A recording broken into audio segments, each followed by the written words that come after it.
বিরোধী দলীয় নেতা কাশিমপুর জেলখানার কথা তো মনে পড়ে। একসঙ্গেই তো ছিলাম, ভিন্ন তো ছিলাম না।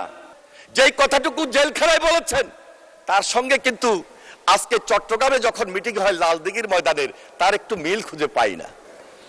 মাননীয় স্পিকার, আমাদের মাননীয় প্রধানমন্ত্রী তিস্তার মধ্যেই চায়নার সঙ্গে যে মিটিংগুলো হয়েছে, যে নেতৃত্ব তিনি দিয়েছেন, এখানেই সীমাবদ্ধ ছিল না। বাংলাদেশ জাতীয়তাবাদী দলের সঙ্গে চায়না কমিউনিস্ট পার্টির একটা চুক্তি স্বাক্ষরিত হয়েছে।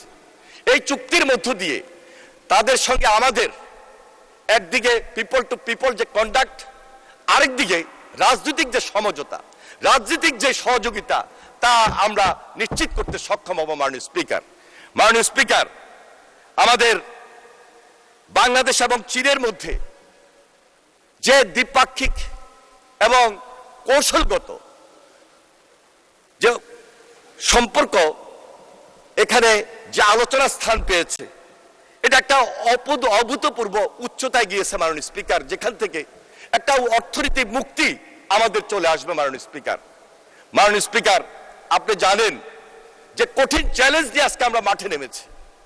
এই চ্যালেঞ্জটুকু পাওয়ার জন্য দীর্ঘ 17 বছর আমাদেরকে অপেক্ষা করতে হয়েছে। আমাদের মাননীয় প্রধানমন্ত্রী দেশের বাইরে নির্বাসিত জীবনে ছিলেন। দেশনেত্রী বেগম খালেদা জিয়া অত্যাচার নির্যাতনের শিকার হয়েছেন। আমরা দেশনেত্রী বেগম খালেদা জিয়ার নেতৃত্বে একটা কঠিন আন্দোলন করে আজকে সবাই মিলে পার্লামেন্টে এসেছে। ঐক্যটা খুব জরুরি।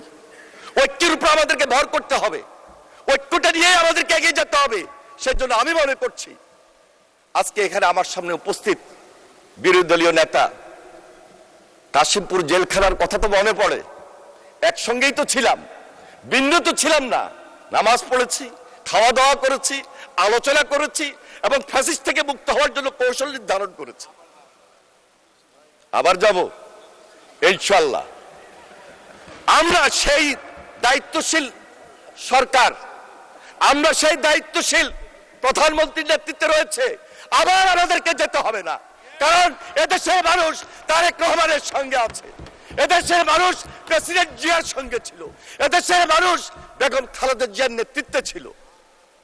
আবার যাওয়ার ব্যবস্থা করবেন না বিরোধী দলীয় নেতা, কারণ যেই কথাটুকু পার্লামেন্টে বলছি, যেই কথাটুকু জেলখানায় বলেছেন, তার সঙ্গে কিন্তু আজকে চট্টগ্রামে যখন মিটিং হয় লালদিঘির ময়দানের, তার একটু মিল খুঁজে পাই না।